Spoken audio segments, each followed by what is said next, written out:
Central on ABC. Scientists are still mystified by how we retrieve our memories. Each one of us has about 500 trillion synapses in our brain. If we could access all of them, it would be like having an entire Library of Congress in your head. So, could solving the mystery of Jill Price and her memory turn us all into living libraries? Once again, Diane Sawyer.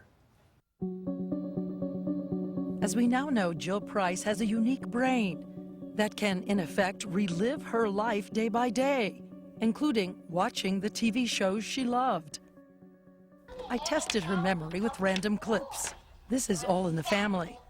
Can she guess which episode from a few seconds? You ain't ugly.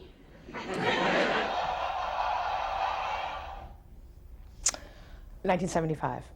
She had her baby on the 22nd of December, 1975.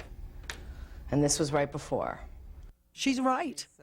By the way, she once helped work on a retrospective for CBS. Like, who shot JR?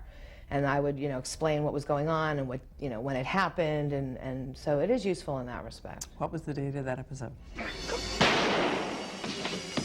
Who shot JR was on March 21st, 1980, but we found out who shot JR on November 21st, 1980. And I can tell you what I was doing in both of those instances. Final episode of MASH? February 28th, 1983. And I can tell you what I was doing that day, and it was raining that day, too. And what about theme songs? Rockford Files. We brought one to try to stump her. Blansky's Beauties. No? I've never even heard of this show. Blansky's Beauties aired only 3 months in 1977, when she was just 11. Today, she works as an administrator at a religious school. Her job history as unsettled as her life. She says she was 12 when she realized she'd begun to live 2 lives at once, the present and the past. Her mother, Roz. She was not easy. And that's because everything that was going through her head, she couldn't explain. Her brother, Mike. There were things I would think to myself, why don't you just get over that? She doesn't. It was hard for them because they didn't really know what to do for me. My brother is totally opposite of me, so they didn't, I'm screaming and yelling and crying, and they didn't really know what to do for me. You can see the toll it seems to have taken on her year by year. This profound lesson she teaches about our memories, our lives. Is it possible our happiness and survival come from what we choose to edit, to forget? Because you said at one point that we have no idea how much of ourself is created by editing our memories. Right. And I to don't do shape that. ourselves. Right, and I don't do that. Like, I still feel bad about stuff that happened 30 years ago. But we all do, and I mean, we can all remember 1 or 2 things. It's not 1 or 2 things, everything. And I really live it and feel it.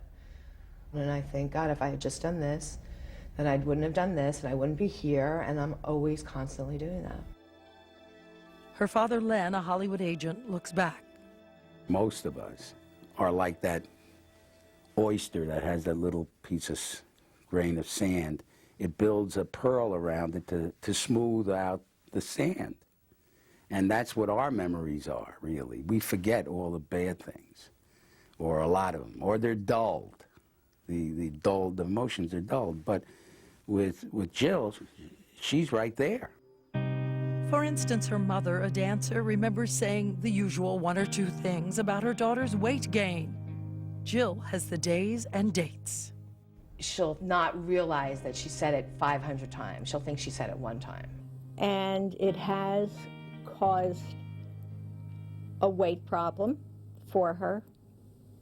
But there's nothing I could do about it anymore. Jill wants us to know that too much memory living in the past is paralyzing. It's uncontrollable. I actually probably should be like in a mental hospital, because this makes me crazy. But I figured out a way to live with this. I mean, think about your junior year in high school. Now, what can you remember? Dr. Cahill and Dr. Begaw of the University of California, Irvine say there's something else they've learned about that mysterious part of Jill's brain which is larger than usual. It's an area associated with OCD. We believe that she has strong tendencies toward the obsessive compulsive.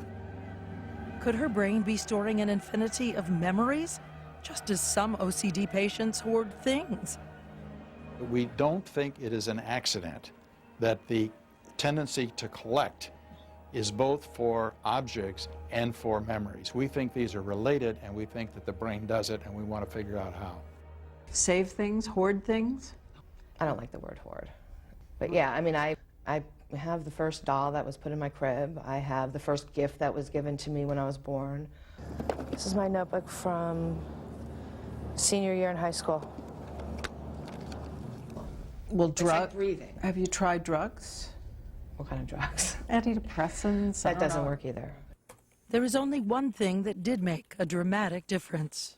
2002, she starts conversing online with a man named Jim Price. They meet, fall in love, and marry. He just got me right from the very beginning, and we laughed all the time, and he was my best friend. When she and Jim were together, it seemed like that was gone. That didn't matter. You know, all the baggage of the memories that she had were kind of put away. For a few years, she had doctors to help her, a husband who adored her. Then, 2 years after the marriage, tragedy. Jim, a diabetic, died of a stroke at the age of 42. Another day to relive in full pain over and over again. And we could say time heals all wounds. Doesn't for her. Her best friend, Wendy Lavoie. I think Jill's brave, and I think she has a lot of courage. And she's my hero because of it. I don't think she knows that. She will. Before we go, she brings something for me, an article from almost 40 years ago. I was in my 20s. I have no memory at all of this. Oh my gosh. Oh, think you were working at the White House. Grief, I was working at the White House. In her book, The Woman Who Can't Forget, she says she's trying to learn to live forward, inspired by her husband, learning to laugh at her difficult gift. What's so great about Jill is Jill will call me on any given day and she'll say, Wendy, do you remember what we did 20 years ago today? I'm like, you're kidding, Jill. I don't remember what I had for lunch today. Little cerebellum. At the same time, the doctors hope she'll help unlock the secrets of Alzheimer's, of genius, and the way all of us remember. I don't want to go too crazy here, but it could, revolutionize is maybe too big of a word, it could profoundly influence how we think the brain stores memories. All right, I'm going to do one more here.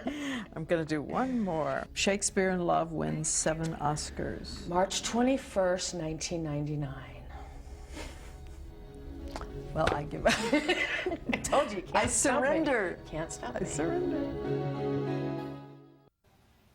Jill Price told Diane Sawyer she decided to share her story because of the memory of seeing a confused woman in a bank dressed in a bathrobe, clearly suffering from Alzheimer's. Jill thought, how can I have so many memories while hers erode? She hopes her new book, The Woman Who Can't Forget, out just this week, will help others. And you can read an excerpt at abcnews.com. We'll be right back.